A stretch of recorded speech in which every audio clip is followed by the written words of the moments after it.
11월 1일 금요일 디모데전서 1장 1절에서 11절까지 말씀 읽겠습니다. 우리 구주 하나님과 우리의 소망이신 그리스도 예수의 명령을 따라 그리스도 예수의 사도된 바울은 믿음 안에서 참 아들 된 디모데에게 편지하노니 하나님 아버지와 그리스도 예수 우리 주께로부터 은혜와 긍휼과 평강이 내게 있을지어다. 내가 마게도냐로 갈 때에 너를 권하여 에베소에 머물라 한 것은 어떤 사람들을 명하여 다른 교훈을 가르치지 말며 신하와 끝없는 족보에 몰두하지 말게 하려 함이라. 이런 것은 믿음 안에 있는 하나님의 경륜을 이룸보다 도리어 변론을 내는 것이라. 이 교훈의 목적은 청결한 마음과 선한 양심과 거짓이 없는 믿음에서 나오는 사랑이거늘 사람들이 이에서 벗어나 헛된 말에 빠져 율법의 선생이 되려 하나 자기가 말하는 것이나 자기가 확증하는 것도 깨닫지 못하는도다. 그러나 율법은 사람이 그것을 적법하게만 쓰면 선한 것임을 우리는 아노라. 알 것은 이것이니 율법은 옳은 사람을 위하여 세운 것이 아니요 오직 불법한 자와 복종하지 아니하는 자와 경건하지 아니한 자와 죄인과 거룩하지 아니한 자와 망령된 자와 아버지를 죽이는 자와 어머니를 죽이는 자와 살인하는 자며 음행하는 자와 남색하는 자와 인신매매를 하는 자와 거짓말하는 자와 거짓 맹세하는 자와 기타 바른 교훈을 거스르는 자를 위함이니 이 교훈은 내게 맡기신 바 복되신 하나님의 영광의 복음을 따름이니라. 아멘. 오늘부터 우리는 11일까지 목회서신이라 불리는 디모데 전서를 살펴볼 것입니다. 자, 그리고 나서 디모데 후서까지 보겠죠. 자, 오늘은 디모데 전서 배경에 대해서 살펴보겠습니다.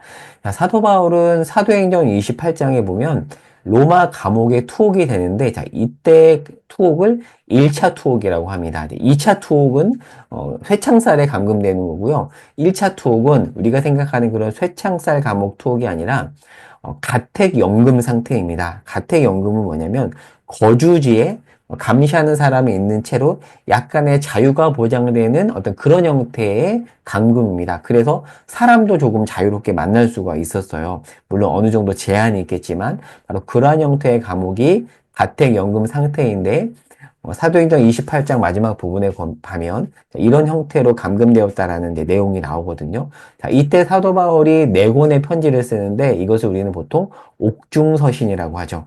에베소서, 빌립보서, 골로새서, 빌레몬서입니다. 자, 그리고 나서 1차 투옥 이후에 사도 바울이 석방이 되는데 사도행전에는 그 내용이 없고요. 목회서신이나 기타 이제 서신서를 통해서 추측해 보면 바울이 석방되고 나서 로마서에서 예고한 대로 땅끝 서바나, 지금의 스페인 쪽 선교를 가고요. 자, 그리고 디도서를 보면 여기 있는 그레데 섬도 들린 것으로 보입니다. 그리고 자, 오늘 본문 디모데 전서를 통해서 보면은 에베소 지역도 사도 바울이 들린 겁니다. 자, 오늘 본문을 보겠습니다. 자, 이 내용을 가지고 자, 본문에 보면 자, 1, 2절에 디모데 전서의 발신자는 바울이고요. 수신자는 디모데인데 자, 3절에 보면 뭐라고 적혀 있죠? 바울이 마게도냐로 갈 때 아마도 1차 투옥 이후 석방된 이후에 서바나와 그레데를 들렸다가 마게도냐 이쪽 지역이죠. 마게도냐로 가기 전에 디모데를 권하여 에베소에 머물러 있으라라고 이야기를 했습니다. 그 내용이 지금 3절에 나오죠. 자, 그리고 디도서 1장 5절을 볼까요? 자, 디도서 1장 5절 볼게요. 디도서 1장 5절에 보면 바울이 여기 그레데 섬에는 디도를 두고 갑니다. 그러니까 에베소에 들려서는 디모데를 그레데 섬에 들려서는 디도를 두고 자, 그리고 1장 3절에 따르면 마게도냐에 온 거예요. 그러니까 바울은 마게도냐에 와서 디모데 전서와 디도서를 각각 에베소 교회에 있는 디모데에게 그레데 교회에 있는 디도에게 써서 보낸 것이죠. 이제 좀 퍼즐이 맞춰지시죠? 참고로 이후에 살펴볼 디모데 후서의 경우에는 2차 투옥 때 사형을 앞두고 쓴 편지입니다. 그러니까 디모데 전서와는 약간 그런 면에서 배경이 다릅니다. 그 부분은 또 우리가 디모데 후서 때 살펴보도록 하겠고요. 자, 그러면 좀 더 디모데 전서 배경과 본문을 살펴보도록 하겠습니다. 자, 지금 사도 바울이 디모데 전서를 쓰는 대상은 에베소 교회를 담임하고 있는 디모데입니다. 자, 그러면 에베소 교회는 언제 세워졌는가? 사도행전 18장 19절에서 21절에 보면 2차 전도 여행 때 사도 바울이 잠깐 들려요. 잠깐 들려서 회당에서 유대인에게 복음을 전하는데 요청을 받습니다. 조금 더 오래 머물러 주십시오라고 요청을 받지만 바울이 거절하고 나중에 하나님의 뜻이면 다시 오겠습니다라고 해요. 그 내용이 18장 19절에서 21절에 나옵니다. 한번 볼게요. 눈으로 보시기 바랍니다. 자, 그리고 나서 3차 전도 여행 때 19장에 보면 사도행전 19장에 자세히 나옵니다. 3년 가까이 유대인의 회당과 그 유명한 두란노 서원을 세우고 유대인의 회당과 동시에 이 두란노 서원에서 복음을 전하며 에베소 교회를 견고하게 세웁니다. 그런데 에베소 지역에서는 소요가 일어나죠. 아데미 여신상 문제로 소요가 일어납니다. 그 밖에 여러 가지 어려움들이 참 많이 있었는데 나중에 에베소를 떠나고 나서 사도행전 20장 17절에서 38절에 보면 나중에 바울이 여기 에베소 밑에 밀레도라는 항구에서 에베소 지역은 차마 가지 못하고 밀레도에서 에베소 장로들을 청합니다. 청해서 뭐라고 말하냐면 사도행전 20장 30절에 보면 내가 떠난 이후에 에베소 교회에 사나운 이리가 양떼를 공격할 것이다. 누군가가 나타나 예수님을 따르지 못하도록 하며 자기, 이제 거짓 선지자들을 여기서 말한 자기는 거짓 선지자죠. 거짓 선지자를 따르도록 할 것이다. 그러니 조심하라고 얘기를 했어요. 그러니까 바울이 거기서 또 무슨 말을 하냐면 내가 3년간 에베소에서 밤낮 쉬지 않고 눈물로 훈계했다. 라고 말을 해요. 그러니까 눈물로 훈계하지 않으면 다른 길로 갈 여지가 많았던 곳이 바로 에베소였던 것이죠. 자, 그리고 나서 이제 떠납니다.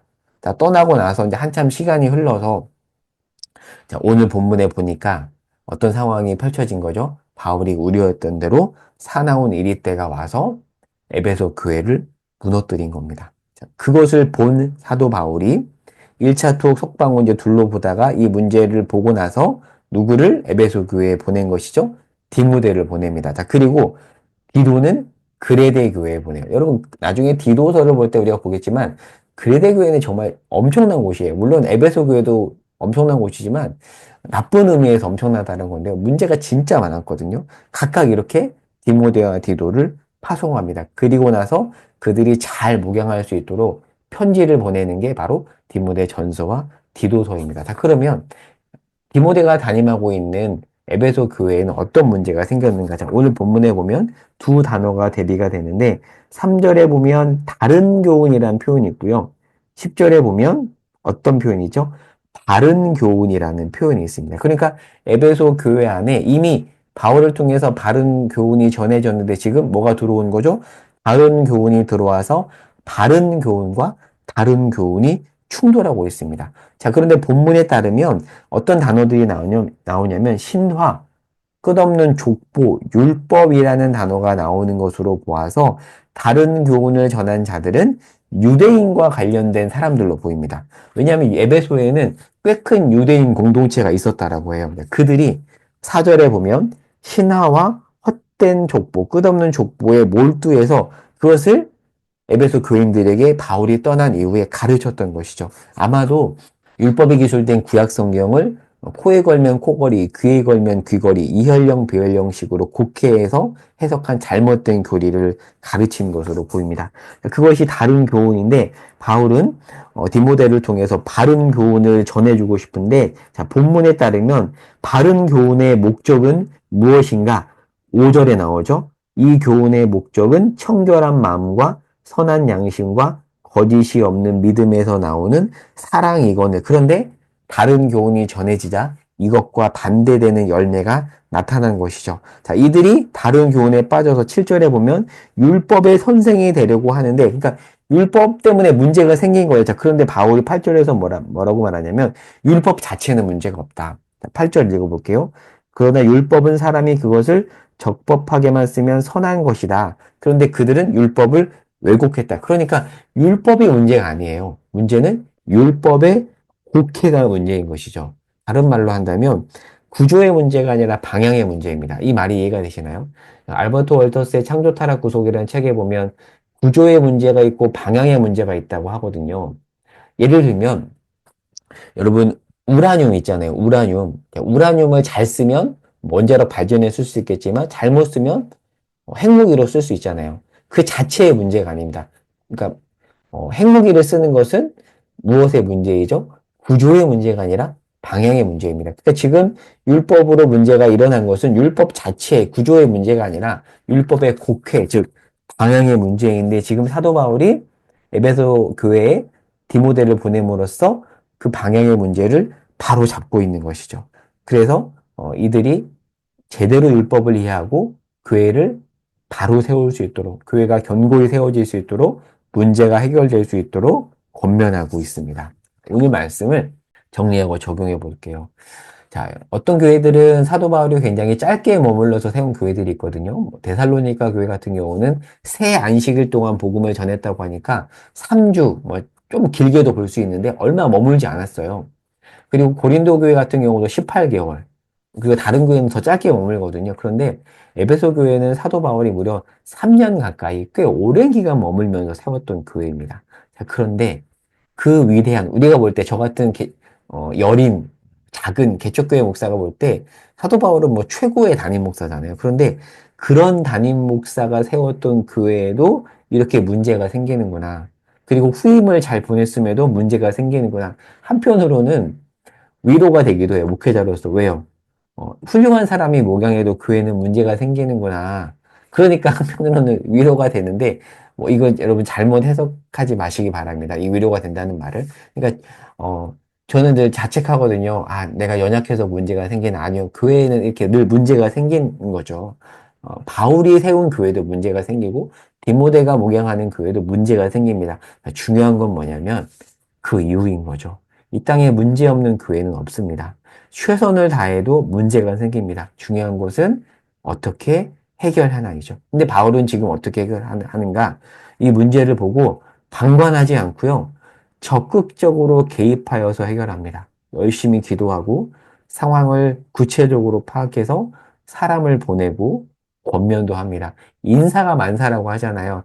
적절한 사람인 디모데를 보내고요. 그리고 서신서에 따르면 디모데보다 디도가 조금 더 예, 강인한 사람으로 보이거든요. 그러다 보니까 조금 더 큰 어려움을 겪고 있는 그레데 교회에는 디도를 보냅니다. 인사가 만사니까 적절하게 사람을 배치하여서 문제를 해결하려고 합니다. 문제를 잘 해결해야겠죠.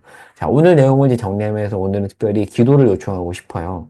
오늘은 특별히 교회와 목회자를 위해서 이 아침에 기도했으면 좋겠어요. 특별히 교회를 위해서는 우리 교회 안에 다른 교훈이 자리 잡지 않고 바른 교훈이 뿌리 내리도록. 자, 그러기 위해서는 뭐 어떤 기도를 또 우리가 해야 될까요? 바른 교훈을 가르치는 목회자. 목회자가 바로 서서 바른 교훈을 잘 가르치도록. 그리고 교회 안에 있는 뭐 구역장이나 리더들, 교육자들 있잖아요. 그런 이들이 바른 교훈을 잘 가르치도록. 가정 안에서도 성경교사들이 엄마가 성경교사일 수도 있고 아빠가 성경교사일 수도 있는데 그 성경교사들이 자녀들을 잘 양육하도록 우리가 이런 것을 위해서도 기도해야겠죠. 그리고 마지막으로 부탁드리는 것은 저를 위해서도 기도해 주시기 바랍니다. 제가 바른 교훈을 잘 가르치는 목회자가 되도록 기도해 주시면 감사하겠습니다. 오늘 기도 제목은 교회와 목회자를 위해서인데요. 아침에 이것을 위해서 기도하고 그리고 그 밖에 또 개인 기도 제목을 가지고 기도하도록 하겠습니다. 기도하겠습니다. 하나님, 문제없는 교회가 없습니다. 중요한 것은 그 이후입니다. 하나님, 문제가 생길 때마다 사도 바울처럼 기도하며 적극적으로 개입하며 적절히 또 사람을 세워가며 문제를 잘 해결할 수 있도록 하나님 이 땅의 교회와 목회자들에게 지혜를 주십시오. 특별히 저희 교회를 위해서 기도합니다. 아직 연약한 교회입니다. 하나님의 은혜가 필요합니다. 인도에 가는 저에게도 은혜와 지혜가 필요하오니 주님 허락하여 주시옵소서. 이 교회를 주님의 두 손에 맡겨드리며 예수님의 이름으로 기도합니다. 아멘.